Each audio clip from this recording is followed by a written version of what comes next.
Olá pessoal, aqui quem vos fala é Cláudio Santana, sou engenheiro florestal, com anos de atuação em restauração ambiental, restauração florestal, fitossociologia, identificação botânica, e gostaria de falar um pouco nesse vídeo, espero que seja uma breve apresentação, sobre as florestas de baixada da Mata Atlântica, mais especificamente do município do Rio de Janeiro. E, na verdade, eu quero falar mesmo sobre a Floresta do Camboatá, floresta situada no bairro carioca de Guadalupe, ali no caminho quem sai da Zona Norte para seguir para a Zona Oeste. E é uma floresta que se encontra nesse momento ameaçada de ser transformada em um autódromo. Ok? E eu gostaria de falar um pouco sobre a necessidade da gente ter uma floresta desse tipo, a importância dessa floresta para a população de uma maneira geral. É uma importância que nem sempre é vista, mas que certamente vai ser sentida caso, eu espero que isso não aconteça, mas caso nós venhamos a perder essa incrível floresta.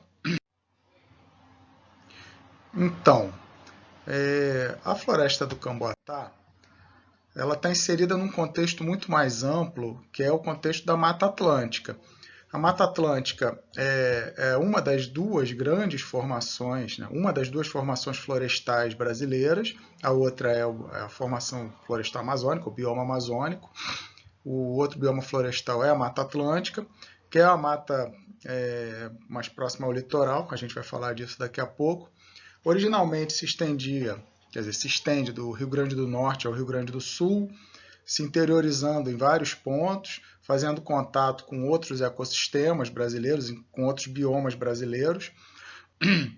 Hoje resta muito pouco da Mata Atlântica, de acordo com a escala de mapeamento, a acurácia do ferramental utilizado.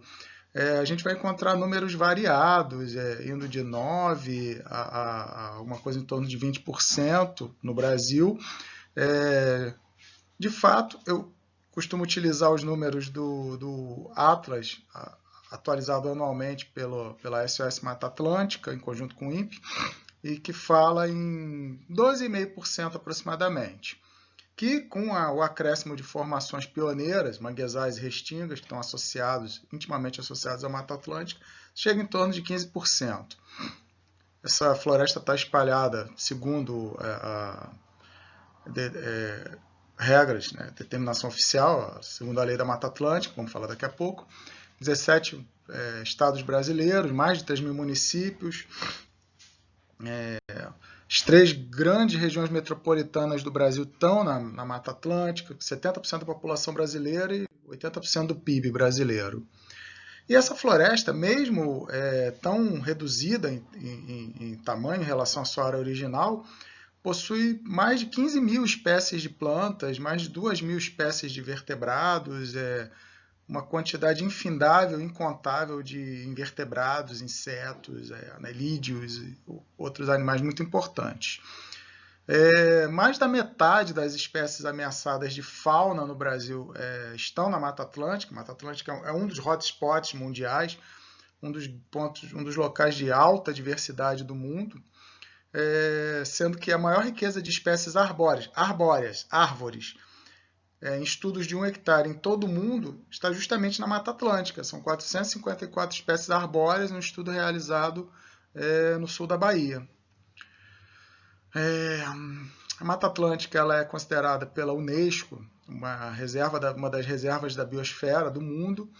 Ela é patrimônio nacional, conforme a nossa Constituição Federal, nossa Carta Magna, e ela possui uma lei só para ela, que é a Lei da Mata Atlântica, que a protege e regula seu uso. A Mata Atlântica tem uso passivo, inclusive tem um potencial imenso de uso não destrutivo. Esse não é o tema dessa apresentação, mas todo esse potencial é protegido e regulado pela Lei 11.428 de 2006. Rapidamente, a gente vai passar pela cobertura vegetal original no estado do Rio de Janeiro, as diversas formações, a floresta ombrófila densa, que a gente normalmente considera a Mata Atlântica propriamente dita, mais concentrada próxima do litoral, as florestas no interior, que costumam ter uma condição de sazonalidade, florestas são muito dependentes de regime de chuva, com chuvas concentradas, diferente das florestas do litoral, possuem chuvas bem distribuídas ao longo do ano. As formações pioneiras, como eu falei, manguezais na Baía de Guanabara, as restingas no norte do estado, as grandes formações de restinga. Tínhamos alguns encraves de campo, alguns encraves de campo praticamente eliminados, né, no decorrer do dito progresso. E a gente vê hoje o que resta da Mata Atlântica, remanescentes pequenos, altamente fragmentados e concentrados principalmente nos locais de mais difícil acesso, né? Nos grandes maciços montanhosos, aqui é a região metropolitana do Rio, onde a gente vai aterrissar daqui a pouquinho, as grandes serras do interior do Rio, que marcam, de certa forma, a diferença, a estacionalidade, né? A diferença de regime de chuva entre o litoral e o interior.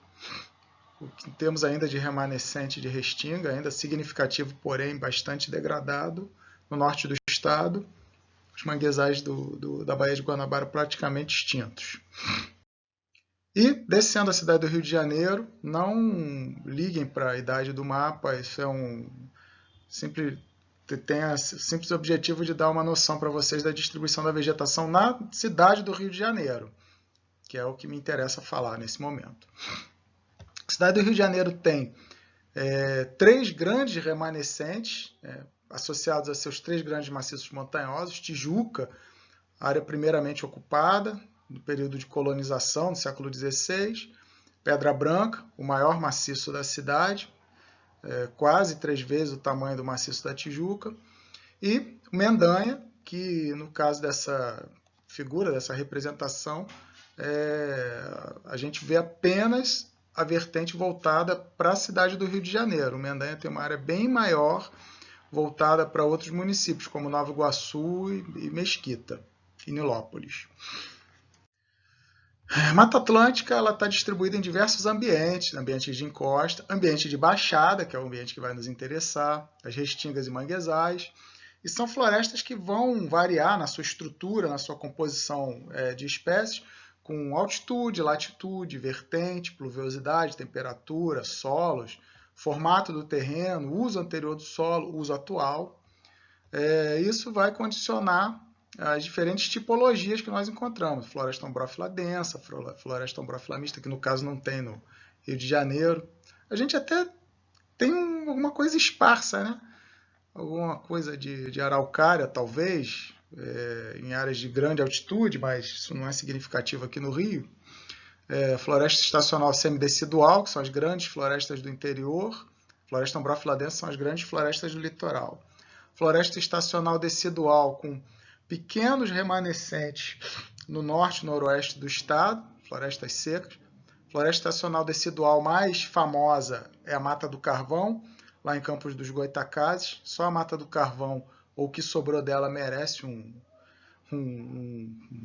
vídeo, merece algo dedicado apenas a ela. E as formações pioneiras sempre aparecendo aqui. Então, uma ilustração só para mostrar essa divisão: Mata Atlântica, o litoral brasileiro, caracterizado por grandes maciços de montanhas, o Oceano Atlântico, as massas de ar muito úmidas, sopradas do Oceano Atlântico, concentram a chuva na vertente sul desses maciços, condicionando a formação dessa floresta ombrófila densa e gerando um regime de estacionalidade na outra vertente desses grandes maciços, onde você não tem as chuvas tão frequentes, são chuvas muito concentradas, mas que, de qualquer maneira, também são ambientes importantes, ambientes fundamentais. Vale lembrar, por exemplo, que a água consumida na região metropolitana do Rio de Janeiro, que é uma região onde chove bastante, ela é transposta de uma grande bacia situada nessa região de floresta estacional semidecidual, que é a bacia do Rio Paraíba do Sul. Seguindo em frente, a gente faz um recorte, então, nesses maciços e vê que, de acordo com a altitude, a gente tem formações florestais condicionadas a esse descritor. Formações até 5 metros de altitude, praticamente planas, sujeitas ao regime de cheia de rios, são as florestas aluviais. As florestas entre 5 e 50 metros de altitude, segundo classificação do IBGE, tá bom? Entre 5 e 50 metros de altitude sobre o nível do mar, são chamadas florestas de terras baixas, guardem esse nome. Seguindo, a gente vai se interiorizando e entra na região de mar de morros, de pequenas serras, que são as formações de floresta ombrófila densa, submontana. Acima de 500 metros até os 1.500 metros de altitude, a gente vai ter as florestas montanas. E acima disso, a gente tem as florestas altomontanas. A floresta do Camboatá é considerada uma floresta de terras baixas, embora por possuir rios atravessando-a ou margeando-a, a gente tenha trechos de floresta aluvial, inclusive com alagados. É uma floresta com vários recortes, vários nichos e muito rica. Pequenas ilustrações, muitas fotos tiradas de internet, algumas são minhas, essa não é minha. Exemplo dessas formações condicionadas pela altitude, uma floresta ombrófila densa altomontana. Em inglês existe até um termo para ela, dwarf forests, as florestas de duendes, se não me engano, porque parecem florestas mágicas, florestas assombradas, árvores retorcidas, árvores pequenas, solos rasos,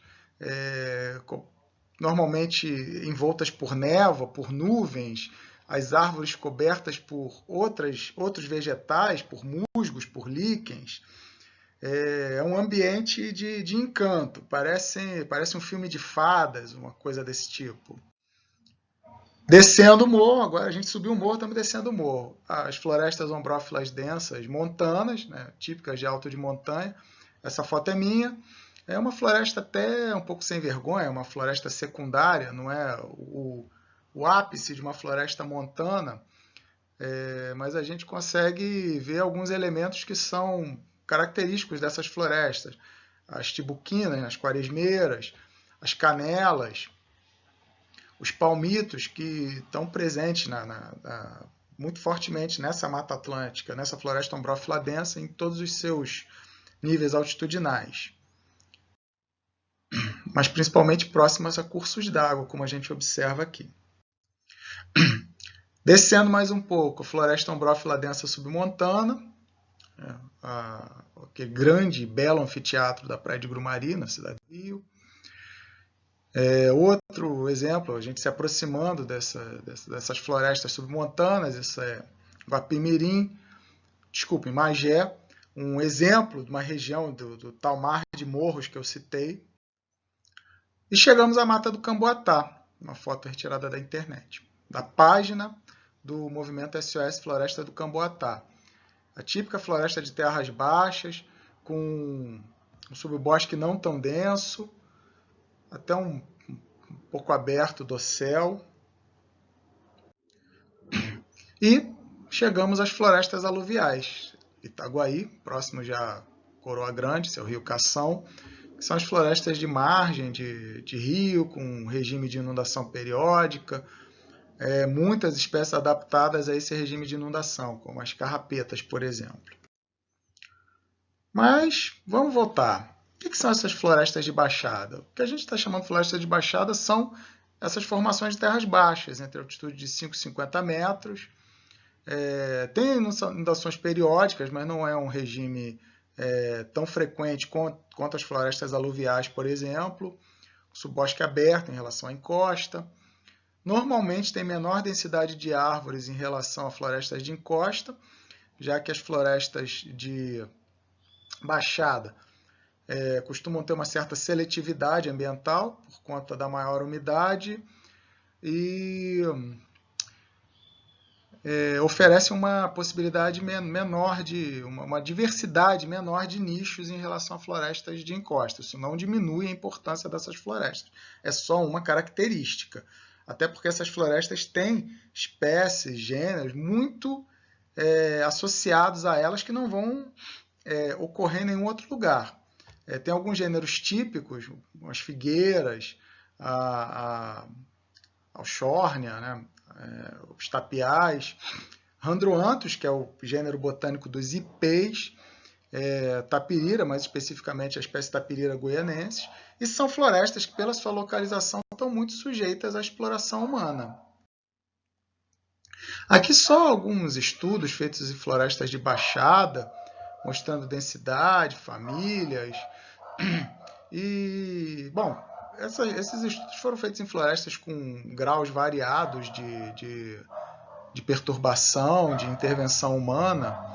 É um estudo bem antigo, bem significativo esse da professora Rejan, do Jardim Botânico, feito em Magé. Costuma ser um estudo de referência para quem estuda floresta de baixada. Alguns estudos feitos pela turma que atua muito lá no norte do estado, Campos, Silva Jardim. A gente vai ver uma variação nas espécies. Aqui em Campos era uma floresta bem conservada, 105 espécies. Magé era uma floresta perturbada, mas era uma exploração seletiva, 100 espécies. Eram florestas um pouco mais antigas. Silva Jardim, Poço das Antas, era uma floresta, uma regeneração, com um certo grau de degradação, exploração. Poucos indivíduos por hectare, como eu falei. Diferente de Campos, com muitos indivíduos, porém, Campos foram amostradas árvores com um diâmetro pequeno, o que inclui muitas famílias que não são incluídas em diâmetros maiores, mas isso é outra história. Seropédica, um estudo um pouco mais recente, feito pelo pessoal do Laboratório de Manejo de Paisagens, ao qual eu sou associado. Uma diversidade muito baixa, área basal muito pequena, mas é basicamente uma área de regeneração dentro da Floresta Nacional Mário Xavier, que é uma outra floresta de baixada extremamente ameaçada e impactada aqui dentro da nossa região metropolitana, que também merece ser lembrada. A Floresta do Camboatá, propriamente dita, ela está situada no bairro de Guadalupe, na AP3. A cidade do Rio de Janeiro, para fins administrativos, ela é dividida em áreas de planejamento, chamadas APs. Tem os piores indicadores socioambientais do município. A Mata do Camboatá, ou Floresta do Camboatá, é o maior remanescente de floresta de baixada da nossa cidade, aproximadamente 200 hectares, entre áreas degradadas, áreas mais abertas, áreas com floresta mais fechada. Como eu falei, uma diversidade muito grande de nichos, de diferentes ambientes, o que a faz um refúgio para muitas espécies de animais, inclusive ameaçadas de extinção. Existem muitas aves, ela é um refúgio de aves. Ocorre nessa área o jacaré de papo amarelo, ameaçado de extinção, e o nosso amigo Leptolebias opalescens, um dos peixes chamados peixes de nuvens, que ocorrem apenas em pequenos alagados como os existentes na Floresta do Camboatá. Os peixes de nuvens são animais magníficos, são peixinhos minúsculos, muito disputados por aquaristas, o que contribui para a pressão contra essas populações, e estão situados nessas áreas de baixada com alagamento periódico, não pode ser alagamento permanente. Eles colocam seus ovos no período de cheia, eles morrem no período de seca, porém seus ovos ficam preservados e precisam do período seco para amadurecer e no próximo período de chuva serem gerados novos peixinhos de nuvens. É um verdadeiro milagre da evolução da natureza. Eu estou misturando aqui as coisas, mas deixa rolar. Mas, enfim, isso é extremamente representativo da diversidade, da raridade e da importância dessa floresta. um pouco mais de 1.000 indivíduos por hectare, porém, lembrando que essa estimativa feita pelo Jardim Botânico foi feita numa condição que não era ideal. Foi um estudo do Jardim Botânico feito com grande pressão do Exército Brasileiro, dono da área, que na época já estava com certo interesse, já estava acontecendo a passagem da área para concessão para o município, já se iniciavam as conversas sobre o autódromo, então tudo que pôde ser dificultado, infelizmente foi, e o Jardim Botânico não efetuou seus estudos na melhor área, mas mesmo numa área um pouco mais degradada, encontrou então um pouco mais de 1.000 indivíduos por hectare. No mínimo 77 espécies de árvores existem nesse local. Há a possibilidade de serem muito mais, com a ampliação da área amostral, sem se contar outras formas de vida, outros tipos de plantas, ervas, arbustos, epífitas, trepadeiras e plantas aquáticas, porque o local tem muitos alagados. Toda a floresta de baixada é fundamental para estabilizar picos de cheias, as chuvas fortes.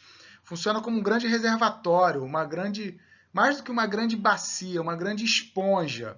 Ela vai armazenar essa água das chuvas fortes e disponibilizar essa água depois lentamente para os corpos d'água superficiais. Isso minimiza, isso reduz os impactos das chuvas fortes, a gente considerando que a gente está num tempo de mudança climática, de alterações climáticas,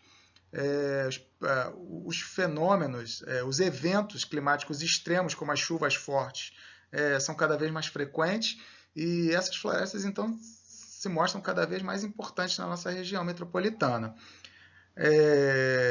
Uma última coisa, lembrando que uma floresta desse porte, dentro da área menos arborizada da cidade, com menor taxa de cobertura verde por habitante, com os menores índices de desenvolvimento humano da cidade, ela se mostra fundamental para manter o conforto e a dignidade da população que aí reside.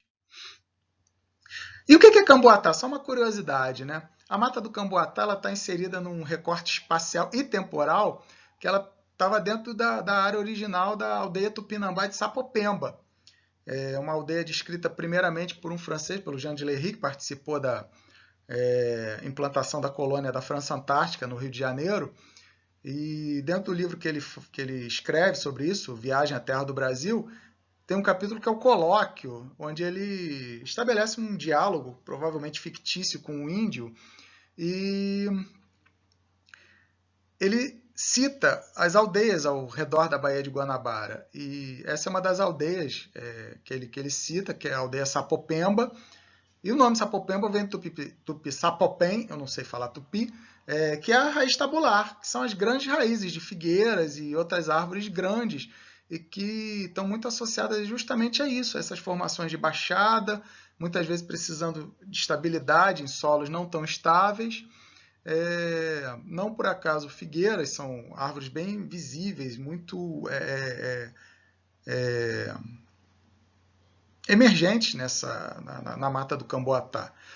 E esse nome Sapopemba se manteve quando os portugueses transformaram isso num engenho, a fazenda Sapopemba, e esse nome se perpetuou inclusive na estação de trem criada em 1859, que hoje a gente conhece por Estação de Deodoro. Início do século XX se torna uma área militar, e o camboatá é uma árvore, quer dizer, na verdade é um grupo de árvores que é chamado de camboatá, pertencentes à família Sapindácea, especialmente os gêneros Cupana e Mataíba. O camboatá que foi encontrado no levantamento ali da área é o camboatá branco. Essas fotos também não são minhas, são gentil colaboração de um colega do grupo de identificação botânica do Facebook. Então, só para a gente situar a Mata do Camboatá no Rio de Janeiro. Esse mapa aqui com as formações florestais, né, mais altitude, menos altitude, formações mais conservadas, menos conservadas, mas isso em verde basicamente são formações florestais de encosta, e em vermelho estão as formações de baixada. A gente vê que tem uma discrepância bem grande, né? As formações de baixada provavelmente ocupavam toda essa área que hoje é área urbana. E a Mata do Camboatá está aqui, onde está destacado com esse círculo vermelho. Vamos saltar de paraquedas. Mata do Camboatá, isso em vermelho é a área coberta por floresta, identificada em mapeamento via satélite com validação de campo, e sem essa mancha vermelha para atrapalhar a nossa visão. Uma vista panorâmica, uma vista terrestre. A Mata do Camboatá era utilizada até bem pouco tempo como treinamento das Forças Armadas brasileiras e, como consequência, tem uma herança muito pouco invejável de uma quantidade muito grande de granadas, de material de artilharia e muito material não detonado, chamados tijolos quentes. Essas são carcaças de obuses, né, de granadas de artilharia, creio eu que não detonadas, porque alguém empilhou isso e não morreu, mas é comum o isolamento de áreas por conta da descoberta de material não detonado. Outra foto de dentro da Mata do Camboatá. A gente observa, então, o que é uma sapopemba. Sapopemba. Provavelmente essa árvore é uma figueira. São raízes tabulares. Os tais alagados que a gente cita, né, como parte da diversidade de nichos da Mata do Camboatá, aves. A gente vê que isso aqui é um pousio de aves. E uma água, assim, tanto quanto alguns objetos boiando, né? Atentem para essa área aqui. São jacarés. Um grande jacaré de papo amarelo. Essa área abriga uma população de jacarés de papo amarelo. Muitos jacarés de papo amarelo. Não é exatamente uma área propícia para banho. E essas fotos não são minhas, naturalmente. São tiradas por alguém bem mais talentoso do que eu na fotografia, mas são fotos tiradas na Mata do Camboatá e são aves encontradas na floresta do Camboatá. São algumas aves. Não são... Essa é a raríssima saíra azul, pica-pau do campo, esse eu não sei o nome. Existe uma variedade grande também de anfíbios, répteis. Uma capivara, você tem um ambiente urbano, a capivara se habituou ao ambiente urbano, de vez ou outra a gente encontra a capivara até tomando banho de mar na praia. Imagine se você não vai encontrar a capivara num ambiente que é extremamente propício a ela. Tatus, cada vez mais raros na cidade do Rio de Janeiro. Muito fugidios, é muito difícil tirar uma foto de um tatu. Você é pego de surpresa e sai correndo. E, então, assim, a gente teve a oportunidade de ver toda essa diversidade, todo esse conjunto de serviços que essa floresta pode proporcionar para a cidade. E fica a pergunta, você trocaria uma floresta desse porte, dessa importância, por um autódromo? Pensa nisso. Pensa se é isso que você quer para você, para a sua cidade, para a população mais pobre e desfavorecida da sua cidade. Eu não vou nem falar sobre o entorno dessa área onde se quer construir um autódromo. Quantidade de problemas implicados na construção desse autódromo. Acho que o que a gente fala do ponto de vista ambiental já traz bastante elemento para a gente considerar qual escolha deve ser feita, né? Eu fiz a minha. E você? Eu sou pela preservação da floresta do Camboatá, que esse autódromo seja em outro lugar, se chegar a ser em outro lugar, se é que a gente precisa de um autódromo. Bom, eu fico por aqui. Muito obrigado aí pela atenção de todas. Espero ter contribuído para melhorar assim, o conhecimento das pessoas sobre essa floresta. Obrigado e até uma próxima oportunidade.